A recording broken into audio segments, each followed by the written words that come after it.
NTR pension భరోసా పథకం ద్వారా సామాజిక పింఛన్లు గ్రామ వార్డు సచివాలయ ఉద్యోగుల ద్వారా ఇంటింటికే పంపిణీ చేయాలని నిర్ణయించిన ఆంధ్రప్రదేశ్ ప్రభుత్వం తాజాగా ఈ పథకానికి సంబంధించి మార్గనిర్దేశకాలను విడుదల చేయడం జరిగింది. ఒక్కో సచివాలయ ఉద్యోగి తాము పనిచేస్తున్న పరిధిలో 50 మంది పింఛన్దారులను ప్రభుత్వం అయితే ఈ ఉద్యోగికి కేటాయించి పింఛను పంపిణీ చేయమని అయితే ఆదేశం ఇవ్వడం జరిగింది. ఒకవేళ సచివాలయ ఉద్యోగులు సరిపడా లేకుంటే ఇతర ప్రభుత్వ ఉద్యోగులను ఈ పింఛన్ పంపిణీకి వినియోగించుకోనున్నారు.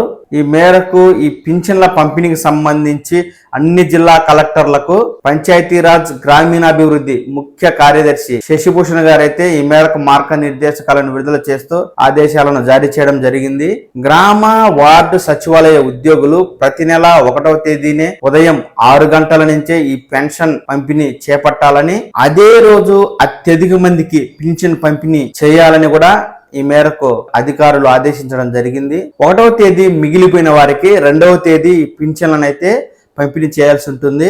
ఈ మేరకు వృద్ధులకి దివ్యాంగులకి 2వ తేదీ కల్లా పూర్తిగా పెన్షన్లను పంపిణీ జరిగేలా ఆయా జిల్లా కలెక్టర్లు పూర్తి బాధ్యత తీసుకుని ఈ మేరకు పర్యవేక్షణ చేయాలంటే కూడా ప్రభుత్వం కలెక్టర్లను ఆదేశించడం జరిగింది. ఈ మేరకు ఎవరైతే దివ్యాంగులు వృద్ధులు ఉంటారో అలాంటి వారికి ఆధార్ బయోమెట్రిక్ ద్వారా ముఖ గుర్తింపు ద్వారా అలాగే కంటి ఐరిస్ ద్వారా స్కాన్ చేసి వారికైతే గుర్తించి ఈ పింఛన్లను పంపిణీ చేయాలని కూడా ప్రభుత్వం ఇప్పటికే అధికారులకు ఆదేశాలు జారీ చేయడం జరిగింది. ఎవరైతే HIV ఎయిడ్స్ బాధితులు ఉన్నారో అలాగే దివ్యాంగుల కేటగిరీలో పింఛన్ పొందుతూ ఇతర రాష్ట్రాల్లో చదువుకుంటూ ఉన్నారో అలాంటి వారికి నేరుగా వారి బ్యాంకు ఖాతాలోనే ఈ పింఛన్ అమౌంట్ అయితే ప్రభుత్వం జమ చేస్తోంది. ఇప్పటికే ఆంధ్రప్రదేశ్ ప్రభుత్వం ప్రతి నెల 3,000 రూపాయలు పింఛను ఇస్తూ ఉండగా దాన్ని 4,000 రూపాయలకు పెంపు చేయడం జరిగింది. అలాగే గడిచిపోయిన ఏప్రిల్, మే, జూన్ నెలకు 1,000 రూపాయలు అదనంగా కలిపి 3,000 ప్లస్ 4,000 7,000 రూపాయలను ఈ మేరకు వృద్ధులకైతే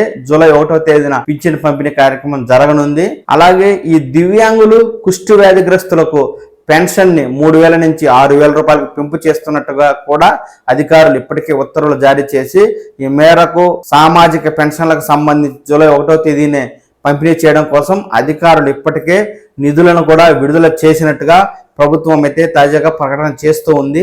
ఈ మేరకు జూలై 1న పింఛన్ల పంపిణీలో ఎలాంటి జాప్యం లేకుండా చర్యలు తీసుకోవాలి అంటూ సాంఘిక సంక్షేమ శాఖ, గ్రామ వార్డు సచివాలయాల శాఖ మంత్రివర్యులు డోలా బాల వీరాంజనేయ స్వాముల వారు అయితే ఇప్పటికే అధికారులకు ఆదేశాలు కూడా జారీ చేశారండి. 1-2 రోజుల్లోనే ఈ పింఛన్ పంపిణీ పూర్తవ్వాలని అధికారులకు ఆయన స్పష్టమైన ఆదేశాలను పంపించడం జరిగింది. ఈ మేరకు గ్రామ వార్డు సచివాలయ అధికారులతో సమీక్ష సమావేశం నిర్వహించిన మంత్రి గారు సచివాలయ ఉద్యోగులంతా పింఛన్ల పంపిణీ కార్యక్రమంలో పాల్గొనేలా అధికారులు చర్యలు తీసుకోవాలంటూ తెలియజేయడం జరిగింది. అలాగే 1,09,000 మంది వాలంటీర్లు రాజీనామా చేశారని, వారిలో చాలా మంది సెల్ ఫోన్లు, సిమ్ కార్డులు ఇంకా స్వాధీనం చేయలేదని, అలాంటి వారి పరిస్థితి ఏమిటి అంటూ కూడా ఆయన అధికారులను వాకప్ చేయడం జరిగింది.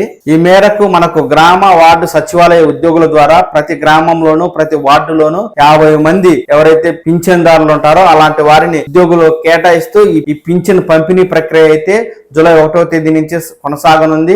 ఈ మేరకు 1వ తేదీ మిగిలిపోయిన వారికి 2వ తేదీ పంపిణీ చేయనుంది.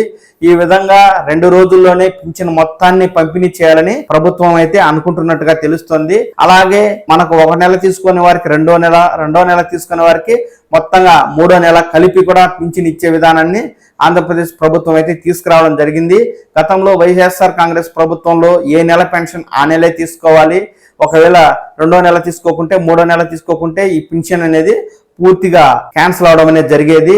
దీనివల్ల ఒంటరి మహిళలు, వితంతు మహిళలు ఇతర రాష్ట్రాలకు వెళ్ళి పని చేసుకుని బ్రతికేవారు ప్రతి నెల వచ్చి పింఛన్ తీసుకోవడానికి చాలా ఇబ్బంది అయ్యేది.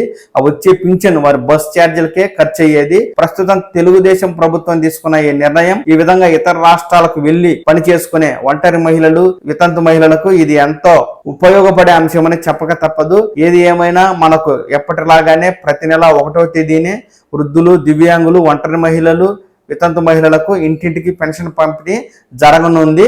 రాష్ట్రంలో కూటమి ప్రభుత్వం ఇచ్చే సూపర్ 6 పథకాలకు సంబంధించి ఎప్పటికప్పుడు పూర్తి సమాచారాన్ని ఉన్నట్టుగా మీరు తెలుసుకోవాలి అనుకుంటే ఈ పవన్ టాక్స్ తెలుగు ఛానల్ని లైక్ చేసి, షేర్ చేసి, సబ్స్క్రైబ్ చేసుకోండి. ఖచ్చితమైన సమాచారాన్ని మీ మొబైల్ ఫోన్ ద్వారా తెలుసుకుంటూ ఉండండి. నమస్కారం.